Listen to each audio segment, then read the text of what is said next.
Our next speaker is Dr. Pamela Grace Mukwekwerere, Coach Pam, as she's affectionately known. She's a medical doctor with more than 10 years experience in medical practice and is passionate about mental health. She implements high-level, cutting-edge clinical research in the prevention and treatment of HIV and is, today we are hearing new words, COMORBIDITIES. I could shudder to even try and pronounce it, but I'll type it in the chat box. And more recently, COVID-19. Her area of research interest is in the intersection of HIV, mental health, and young people. She empowers young people through coaching, mentoring, and imparting life skills with the aim of making them economically independent so they can contribute meaningfully to their communities. She's an ardent reader, a Christian wife, a wife, and a mother. So help me welcome Pamela Grace Mukwekwerere. Thank you so much, Coach Z, for such an introduction. And wow, this barrier. Thank you so much for such an excellent speech. I'm actually wondering whether I'm actually going to speak even to the level that you did. Well done, well done, well done. So today I'm going to be talking to you about the power of walking with a coach. The journey of 1,000 miles, they say, begins with one step. But for that journey to be successful, you need to have the right kind of people walking with you. You need to have the right kind of people holding your hand so that you can get to the destination that you're looking forward to. I cannot begin to talk about my personal development journey without mentioning the name Zivai Matondo.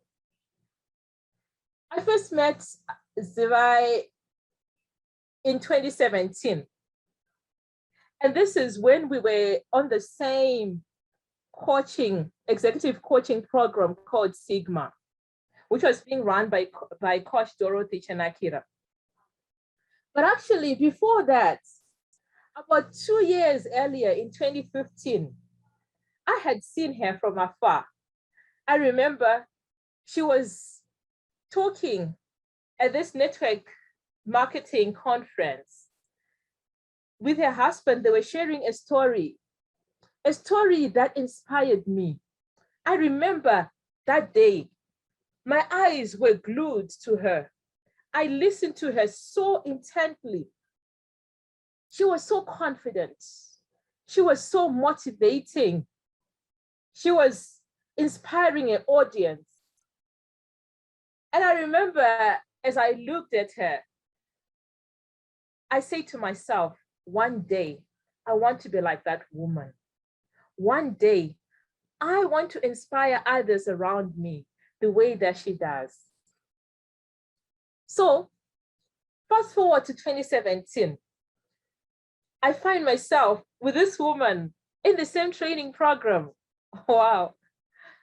You can call it fate or luck, but I can assure you that God has something to do with it.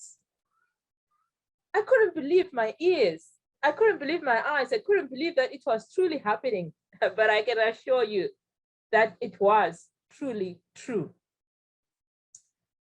So when we finished that particular training that was being run by Coach Dorothy Chanakira, the coach handed me over to Coach Sivai. I was excited. This woman that I'd watched from afar 2 years ago was going to be my coach. She was going to start mentoring me. I didn't know anything about Toastmasters at that time, but I was going to begin my journey and she was going to walk with me. I was excited. But sadly, that same year in 2017, I lost my young sister in a tragic accident. I just began my self-development journey. But after that, I withdrew into my cocoon. I stopped the whole self-development. I just stopped everything. It was not until 3 years later, in 2020, when I decided that my life needed to be jump-started. I felt that everything was all over the show. I needed to refocus. And guess who was available to pick me up again? Coach Sivai Matondo.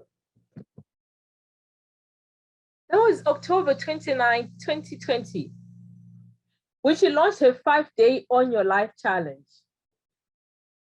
I knew that I needed to begin to own my life again. I needed to begin to walk in the purpose that I knew God had called me for. And the On Your Life challenge, the goal for it was to help participants gain clarity on how they could own their lives. And that was me needing to own my life. But I remember that when I saw the adverts, I didn't just decide to go on my own, but I also invited other people in my network. Because the reason for this Owning Your Life challenge was that the effect of owning your life would help one become the best version of themselves, like what Desperia was talking about. And once you were the best version of yourself, then you could also help others do the same. And I was ready for that. I love this picture because this was the theme photo for that 5-day On Your Life challenge in October 2020. So like I said, it ran from 19 to 23 October 2020. And what were the components? The first one was on your purpose. Have you ever asked yourself why you're here on earth? Do you know for sure why you wake up in the morning? Do you have your why? All those were the questions that were answered as we went through the masterclass on your purpose. I got clarity after that time of what my purpose was. And I remember at the end of it, I had a purpose statement that I wrote down, and I want to read it to you today.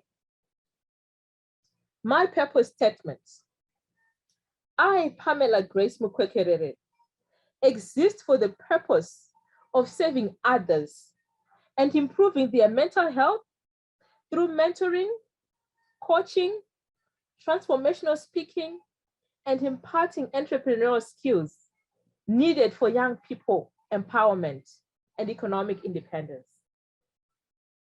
I was crystal clear after going through that masterclass what my purpose was. We moved on to own your mindset. You know, I learned during that masterclass that it is not your challenges it's not the challenges that you face that defines us, but it's how you respond to those challenges. I learned about the growth mindset. Sometimes we face challenges in life, but when we allow ourselves to learn from our mistakes, it means we're able to grow. If we do not embrace change that happens around us, it means we might have a fixed mindset. And after taking the mindset quiz, it was clear that I had a growth mindset, and I was excited to continue to grow in that growth mindset. We spoke about owning your goals, the power of writing down your goals. We learned that 14% of the population who just have goals achieve 10 times more or 10 times more successful than people who don't have goals. And on top of that, 3% of that 14% who actually then write down their goals are 3 times more successful than the initial 14%. Wow, that is powerful. Have you written your goals? Do you even have any goals?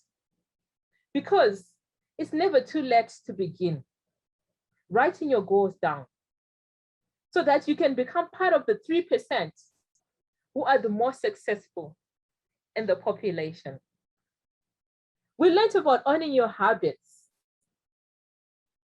Before the masterclass, I thought that it took 21 days for one to develop a habit. But after the masterclass, I got to know that you actually need 66 days for you to own a habit. Small daily disciplines repeated over and over again until you get that habit. I learned how to develop good habits that would help me achieve my goals. My favorite one was owning your vision. I was quite excited when I heard Coach C asking us to visualize our lives 10 years from now. I could easily do that because owning your vision is very critical. The word of God for those who are Christians says that without a vision, where there's no vision, the people perish. So during the masterclass, I developed my vision board. I hope you can see it clearly. I developed this vision board on the 22nd of October in 2020, and it was a 3-year vision board. And one of the things that I was visualizing was being on a farm in 2023, living on a farm, having goats, having a beautiful lounge on that farm, spending time in the garden. And the exciting thing is that after I developed this vision board, just I think a few weeks later, miraculously, we got a large piece of land. It wasn't a farm, but it was large enough to do the things that we wanted to do. That was, I think, around November 2020. And this harvest season, 2020, 2021 harvest season, we actually managed to harvest just over a ton of maize and about 300 kgs of sunflower, all from the power of vision, the power of visualizing. There definitely is power when one walks with a coach. And I put the biannual family holidays, my happy family, the professional speaking, which I've even started doing, youth empowerment that I'm actually now involved in, coaching and mentoring, which I'm actually now involved in. But all began from visualizing it and having it on my vision board. I have my vision board. This is the hard copy. I actually I keep it on my bedside so that I can visualize it every day when I wake up and before I sleep. So what are the outcomes of the 5-day challenge? I'm more confident now. I'm on the path of achieving my goals. As a mental health coach, after the 5-day challenge, I ran a teens mental health workshop. And after that, I had so many invitations to speak on mental health on so many platforms. I've actually had to turn some down. I have been growing from strength to strength since that time. And I'm so grateful that I have a coach that I'm working with. So the journey continues. I continue to grow from strength to strength. I continue to have my hand held by Coach Sivaya Matondo. I continue to experience the power of a coach.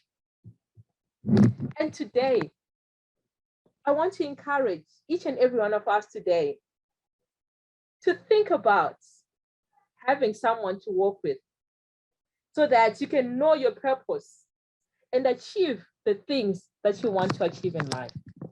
Thank you very much. Over to you, Coach C.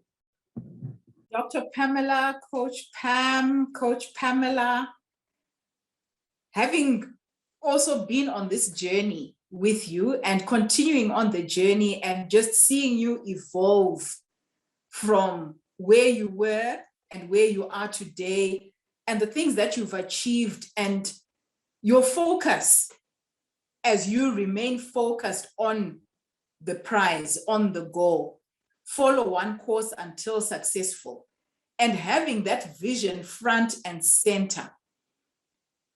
For me, that's a game changer for anybody, because whatever challenges we may face, and especially during the times that we are in now, not every day is a good day, or not every week is a good week. Not every month is a good month. But if you know what your goal is, what you are focusing on, what you've been called to do, no one has to push you to do it. So whether you may be feeling tired, you somehow find the energy to keep going. If you ask me what my past 2 weeks have been like, from say the 1st of August to today, which is the 14th, you'll wonder how I am still as alive and bubbly and energetic as I am. But I believe I'm living out my calling, and no one has to force me to get out of bed or to wake me up to have the calls that Desiree was talking about, the discovery calls. Because at the end of each call, I actually feel more alive and energized than I was before the call. And just knowing that I can contribute to the next person. So I just want to thank these 2 extraordinary women for having agreed to share their stories as we are celebrating Women's History Month in this month of August, as part of the Global Women Extraordinaire community.